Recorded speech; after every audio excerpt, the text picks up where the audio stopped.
Hello student, स्वागत है आपका इस वीडियो में। इसमें आज हम लोग करने वाले हैं एसएससी जीडी नहीं बल्कि ग्रुप डी के 50+ क्वेश्चंस। तो चलिए शुरू करते हैं बिना देरी के।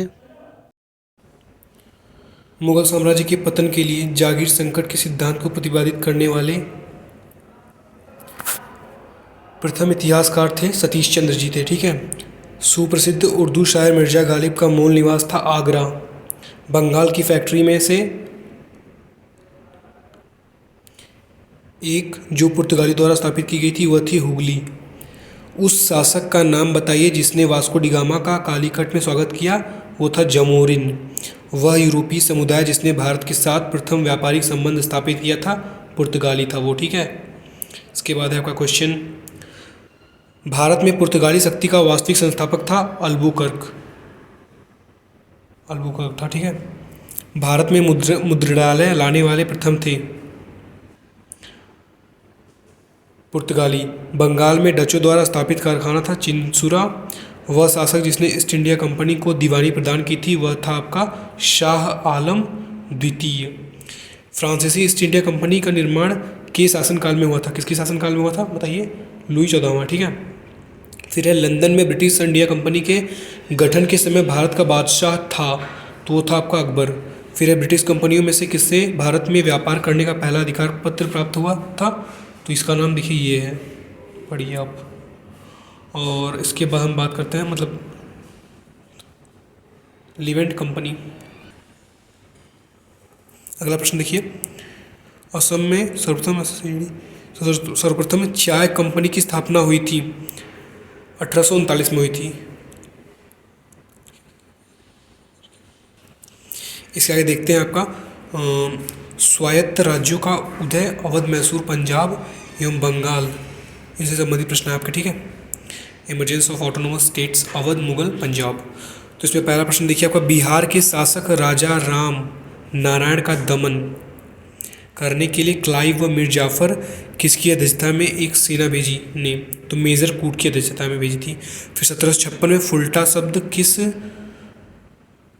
संदर्भ में आया था? तो वो था एक टापू का नाम। ठीक है, फुल्टा शब्द। फिर टीपू सुल्तान की राजधानी क्या थी? तो श्रीरंगपट्टनम। ठीक है। फिर प्रथम आंग्ल मैसूर युद्ध 1767 से 69 में विजयी हुआ हैदर अली। ठीक है, जो विजयी हुआ। ये आपका जो है ना रेलवे ग्रुप डी के लिए काफ़ी इंपॉर्टेंट है। इसको आप लोग सीधे याद करिए तो ज़्यादा अच्छा होगा आप लोगों के लिए, इसलिए मैं इसको ऐसे इस फॉर्मेट में लेकर के आया हूँ। उम्मीद करता हूँ आप लोगों को ये पसंद आ रहा होगा। तो चैनल को लाइक और सब्सक्राइब अवश्य करिएगा। ये रेलवे ग्रुप डी के लिए स्पेशली डिज़ाइन किया गया है। हालांकि कोई भी एग्ज़ाम आप इसको वॉच कर सकते हैं, देख सकते हैं किसी भी कम्पिटिटिव एग्ज़ाम्स के लिए। तो जैसा कि देखेंगे आप लोग, ये काफ़ी एग्ज़ाम्स में पूछा गया है, लिखा हुआ है सब। तो इसीलिए कह रहा हूँ इसको याद करना आपके लिए फ़ायदेमंद साबित हो सकता है। और ये 1 फॉर्मेट में है। ठीक है, ऑप्शंस नहीं लाया हूँ उसमें। मैं फटाफट से क्वेश्चन में पढ़ूँगा और आपको सीधे सीधे मिलेगा देखने को। टीपू सुल्तान ने ब्रिटिश सेना को 1780 में हराया था, जो था पोलीलुर में। ठीक है। उसके बाद है आपका वह ब्रिटिश इतिहासकार जिसने इस विचार का खंडन किया है कि टीपू सुल्तान एक कट्टरपंथी था, वो आपका पी रॉबर्ट्स। फिर है बंगाल के गवर्नर जनरलों में तृतीय आंग्ल मैसूर युद्ध में के संबंध है लॉर्ड कॉर्नवालिस का संबंध है। ठीक है। और इसे क्या बोलते हैं? ICS का जनक बोलते हैं, इंडियन सिविल सर्विसेज ना, वही है ना, इंडियन सिविल सर्विसेज। उसके लिए भी बात तो कर ही सकते हैं इसको। फिर ईश्वर की इच्छा थी कि मैं सब धर्मों को एक निगाह से देखूं, इसलिए उसने दूसरी आँख की रोशनी ले ली। यह कथन किसका था? महाराजा रणजीत सिंह का था।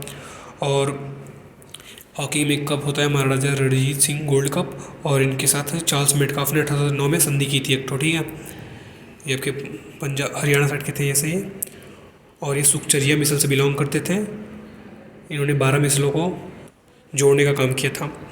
अगला प्रश्न देखेंगे, रणजीत सिंह के राज्य में सम्मिलित था तो श्रीनगर सम्मिलित था। ठीक है, श्रीनगर भी था इनके राज्य में। सिख राज्य का अंतिम राजा था दलीप सिंह। इसके बाद आपका अगला देखेंगे, सही सुमेलन है। ये आपका सही सुमेलित है, न कि मिलाना है। ठीक है। इलाहाबाद की संधि 1765 में हुई थी। मंगलौर की संधि 1784 में हुई थी। सालबाई की संधि, ये बहुत इन्फॉर्मेटिव वीडियो है, बस इन्फॉर्मेशन से भरा हुआ है तो इससे आप लोग मिस मत करिएगा बिल्कुल भी। सालबाई की संधि 1782 में, मद्रास की संधि 1769 में हुई थी। तृतीय आंग्ल मराठा युद्ध जुड़ा है तो ये आपका जुड़ा है किससे, लॉर्ड हेस्टिंग्स से। इसके आगे देखेंगे ईस्ट इंडिया कंपनी से संबंधित प्रश्नों को और बंगाल के नवाब के बारे में। तो देखते हैं फटाफट से। सिराजुद्दौला लॉर्ड क्लाइव द्वारा परास्त हुआ था के युद्ध में, प्लासी के युद्ध में 1757 में लड़ा गया था। नहीं, 19वीं शताब्दी में किस देश का भारत की ओर विस्तार का डर एंग्लो अफगान संबंधों का आधार था, रूस को। वह गवर्नर जनरल जिसके कार्यकाल में ईस्ट इंडिया कंपनी को शहंशाह शाह आलम द्वारा बंगाल, बिहार तथा उड़ीसा में दीवानी अधिकार दिए गए, वो था लॉर्ड क्लाइव। लॉर्ड काय के थे पता नहीं। किसने अपनी राजधानी मुर्शिदाबाद से मुंगेर स्थानांतरित की, तो वो था मीर कासिम। ठीक है। कंपनी की देसी राज्यों के प्रति नीतियाँ, policies of company towards Indian indigenous kingdom. तो सहायक संधि स्वीकार नहीं की थी। देखिए यूपी पीसीएस में पूछा गया था आपका, पीसीएस एग्जाम्स में। ठीक है, सहायक संधि स्वीकार नहीं की थी। किसने नहीं की थी, इंदौर के होलकर राजे ने नहीं की थी। फिर आपका अवध के नवाब वाजिद अली शाह को ईस्ट इंडिया कंपनी के ने गद्दी से उतार दिया था, कब, 1856 में। इसके आगे क्वेश्चन देखेंगे हम लोग, ब्रिटिश कालीन राजस्व किससे संबंधित हैं, फटाफट से देखते हैं इसको। किसके प्रशासन काल में, ब्रिटिश कालीन साम्राज्य का ना राजस्व किसके प्रशासन स्थायी बंदोबस्त प्रारंभ किया गया था, तो ये है कॉर्नवालिस के समय में, लॉर्ड कॉर्नवालिस। और फिर एक मिनट, हाँ, इसके बाद है भारत के वायसरायों में से किसके काल में Indian penal code, civil procedure code और क्रिमिनल प्रोसीजर कोड पारित किए गए थे, वो था कैनिंग, लॉर्ड कैनिंग ना, कैनिंग। फिर क्रिमिनल ट्राइब्स 1857 में, इसके समय भी आपका वो हुआ था ना, क्रांति 1857 की क्रांति हुई थी ना, महान क्रांति 1857 की क्रांति, जिसे बी.डी. सावरकर ने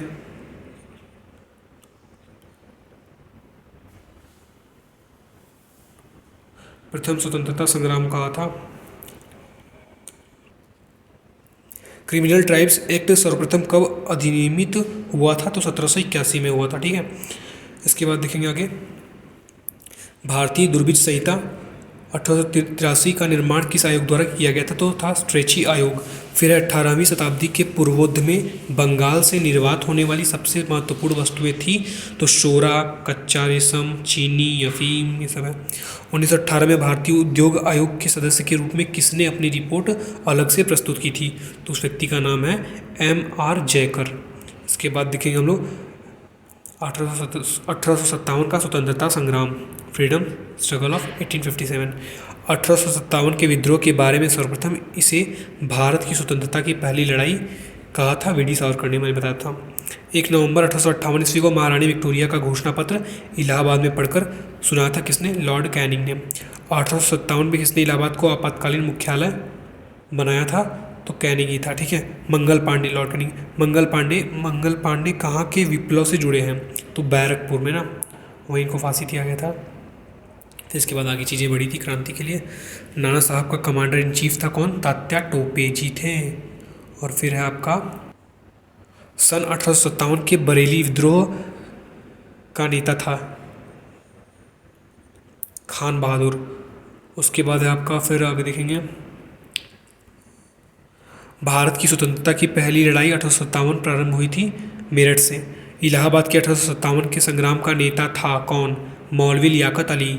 1857 के स्वाधीनता संघर्ष की वीरांगना महारानी लक्ष्मीबाई की जन्मस्थली है वाराणसी, मनु उनका पुराना नाम है। खूब लड़ी मर्दानी, वह तो झांसी वाली रानी थी, यही है उनके नाम से। बुंदेले हर बोलो के मुँह हमने सुनी कहानी थी, उल्टा पढ़ा वैसे मैंने। अपने पुत्र खूब लड़ी मर्दानी, वह तो झांसी वाली रानी थी के स्थान पर दूसरे उत्तराधिकारी को गोद लेने के अधिकार को पुनः स्थापित किया था किसने, 1858 की साम्राज्य की घोषणा ने।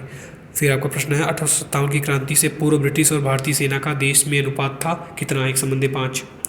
1857 के संग्राम के केंद्रों में सबसे पहले अंग्रेजों ने किसे पुनः अधिकृत किया, दिल्ली को किया था।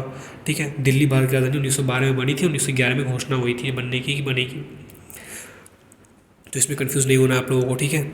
फिर आपका असम में 1857 की क्रांति का नेता कौन था, दीवान मणिराम दत्त जी थे। फिर 1857 के संघर्ष में भाग लेने वाले सिपाहियों की सर्वाधिक संख्या थी अवध में। ठीक है। इसके आगे क्वेश्चन हम लोग अगले वीडियो में करेंगे, तब तक के लिए बाय बाय। और आप लोग वीडियो को लाइक और शेयर जरूर करिएगा। गुड बाय, मिलते हैं।